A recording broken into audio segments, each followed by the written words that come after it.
ko bedu tel na dwuni so a wonim nyansa aya won sua nyansa what as a bro my brain this no mo nkola nketo mo ba this time a mo nti bibia se na mudidi o matem eno ana abranti a ye fe no Muntaka kokka na Angel FM a me pacho bebre Kelvin ko bedu tel wa so ni mu a enya asem keto because edidi atem wo de ma kwa metanko me so doctor ko tindi bia mo ntina mintimi mo no ha mo me fa ni de ma ne de se no me pacho bebre mo ma me nkomanim e wa ha me so betway.com.gh and the match is bebre ho or mo say argument now you know you do nyame ye be wie na Liverpool a wini ye be wie no na bopo say enkompe so mu yi adwo asafo firi so enti no mo ka na akufado no ma bopo enti no na privileges committee na MPP for na doso ana no ye head na so ye chairman no Joe Wise no so ye MPP what I say ana nipa no kra no ka ma NDC force no asin North MP no question so say you na free so enti ni ombe ye ne say extension of MPP office enti uduru a unma de ombe ye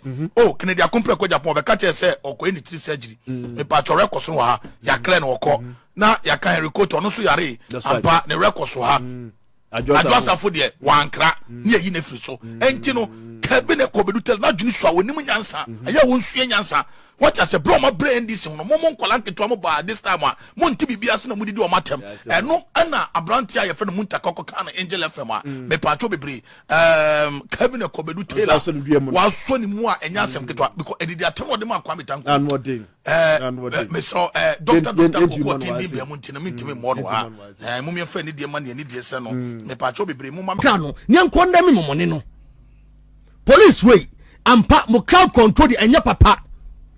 It's appalling. Police in shower say unya boni the fact you busa the question kwa na ho yene. Oh ana license way. Oh ana wait that's what person kwem ya so far so chill.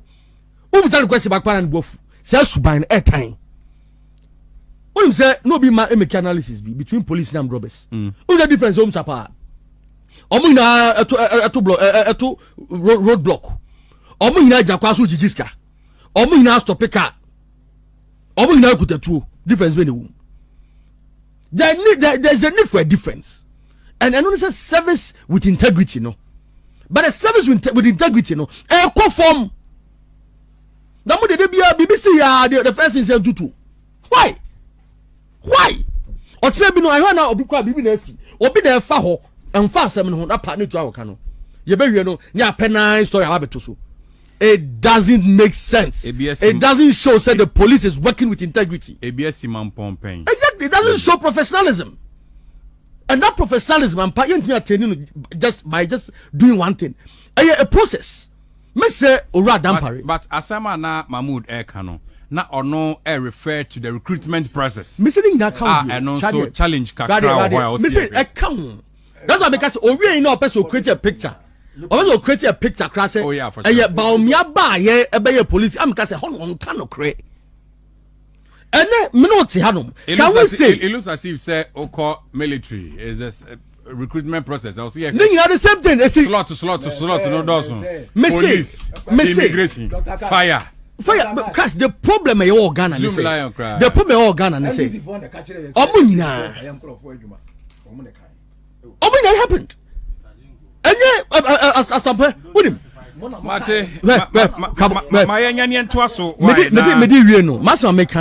As a country, we need to rethink security. Now, it is security near no. Okay. The police is supposed to be our friend. Shooting to kill should be the last option. But that on the other side, no, we are citizen. You must also know, say you have no locus. So because of police station, now fear crimes will be checked. You can't have permission from the assembly. Medase Kesken, thank you very much. All right, on Tech 102.9, Jabrim Jumedie na wasugusu autie. Na mame kanfu abapamo emao. Abapamo Ghana's biggest online shop for quality products. Why? Na sebe ya oni wonum kita odie ni be wie pe na busu ama onsanka abapamo app no ebi. Na sebe ya onsabeka abapamo app no Furniture Play Store and as App Store and aborum ewo www.abapamo.com.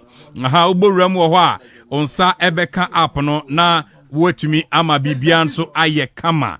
Eya yam phone ne kura mema o mtete phone no ope onum akira kwa atafo 3 miles Saka Park na wonum ni wonum di animhwe tete phone 0593386133 0593386133 and 0593391848 0593391848 dia ope bia say your phones laptop fans TVs air conditioners ubenya kitchen west and memanta dia shoes dia ope bia nkonwa na ope ni nyina abapa ma ubenya se no sa abapa portable washing machine no and so be 399 free delivery air koso nti bomode na fa ho gym live band na open so apapa HEPA Plus live band ye na opeson bebo ai fro and asa sorry mu ye crusade any amount sanka HEPA Plus live band no from 0593386133 0593386133 and 0593391848 na bibia ye kama mao yenko Dr. Kosua dua ya asua ye past specialist herbal hospital o se bra yade bia ye krankra wo so bia no wachini afi wa bre wa bam kura ye bua ne sa bomoden na fa na bomoden awura ye past specialist herbal hospital yade ben me kansa me bobo so a ene enya yade ketwa edo so papa bit hepatitis oto asinti atwetwe etu ma me kan wi akwa question kwa ka omusa o de nya abotetie mi baby asama wo kan ye no this is unnecessarily meba ka betimase me so me nte wase da ene kan wase because vice president and the head I'm not saying you're the head me say point I'm making it say before Baumia became the head of the police council there was somebody and I'm why not good and even before that person came there was somebody crowd control they will be free hobby me say crowd control issues in the police and then they become wasem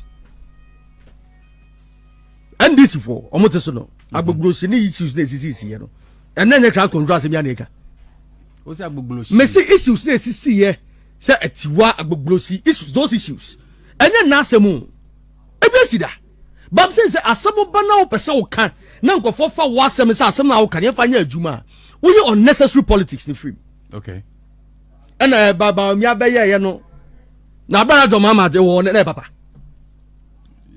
No, I'm just making the same point you made. And mutrimo den say nanado. Yes. Who is wicked than John Mama? Onu ani nyanum ko no free the same place kwado. E dia na no bedu school kwado kwa 2 years no fanko. Who is wicked than John Mama? Abra enkofo entokwansi enkofo pra no. Ye ka o say oh, ni minister say violence beget violence. Osake no. O commentate. Asem si na asem nya and found say si ni fan si benkum. Let's have that sense of purpose. You be there na politics o. Ene kwesi won kwanze bit si otafo. Ameti. Me madam for Hasco. Ya kuno otafo. Police on the end sir. Really? Yes. Eno okasa na idin no. O sha so ena me rago eba out say eba out. Ama omu gitu mu. Eba out e wie no asem ko akwa watre sam. Just say, and these are things that I see on daily basis. It will take a long kind of crane because MPP are buying quarter mercy. And that's exactly what Mahmoud Kabul was trying to do.